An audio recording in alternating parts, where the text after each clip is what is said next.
নানামুখী সংঘাতে জড়িয়ে মধ্যপ্রাচ্য চলমান উত্তেজনার মধ্যেই ৩ ধনী উপসাগরীয় দেশ সফরে যাচ্ছেন মার্কিন প্রেসিডেন্ট ডোনাল্ড ট্রাম্প। এর অংশ হিসেবে মঙ্গলবার প্রথমেই যাবেন সৌদি আরবে, এরপর পর্যায়ক্রমে যাবেন কাতার এবং সংযুক্ত আরব আমিরাতে।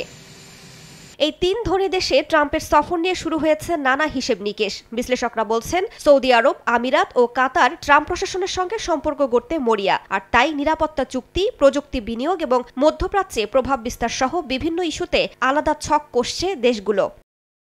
সফরের প্রথম দিন মঙ্গলবার সৌদি আরবে যাবেন ডোনাল্ড ট্রাম্প। রাজধানী রিয়াদে অনুষ্ঠেয় উপসাগরীয় মার্কিন শীর্ষ সম্মেলনে ট্রাম্প ফিলিস্তিনকে রাষ্ট্র হিসেবে স্বীকৃতি দিতে পারেন বলে উপসাগরীয় কয়েকটি সূত্রের বরাতে জানিয়েছে বেশ কিছু গণমাধ্যম। এমনটা হলে হামাসকে ছাড়াই ফিলিস্তিন রাষ্ট্র প্রতিষ্ঠা পাবে বলে মনে করছেন বিশ্লেষকরা।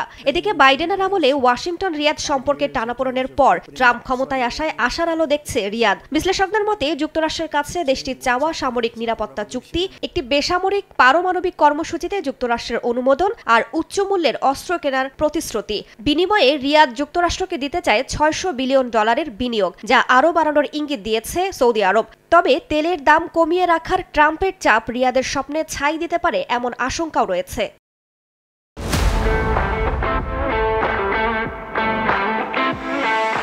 ট্রাম্পের পরবর্তী গন্তব্য কাতার। যুক্তরাষ্ট্রের সঙ্গে সবচেয়ে ঘনিষ্ঠ সামরিক সম্পর্ক কাতারের। আল উদেইদ ঘাঁটিতে যুক্তরাষ্ট্রের উপস্থিতি বাড়াতে নতুন চুক্তিও হয়েছে। তবে কাতার চায় সিরিয়ার ওপর থাকা সিজার আইন প্রত্যাহার হোক।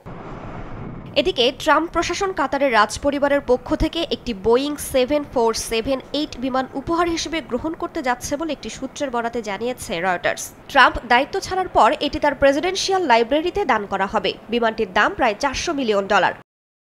কাতারের পর সংযুক্ত আরব আমিরাত সফর করবেন ট্রাম্প। এআই ও সেমিকন্ডাক্টরে বৈশ্বিক নেতৃত্ব দেয় আবুধাবির লক্ষ্য।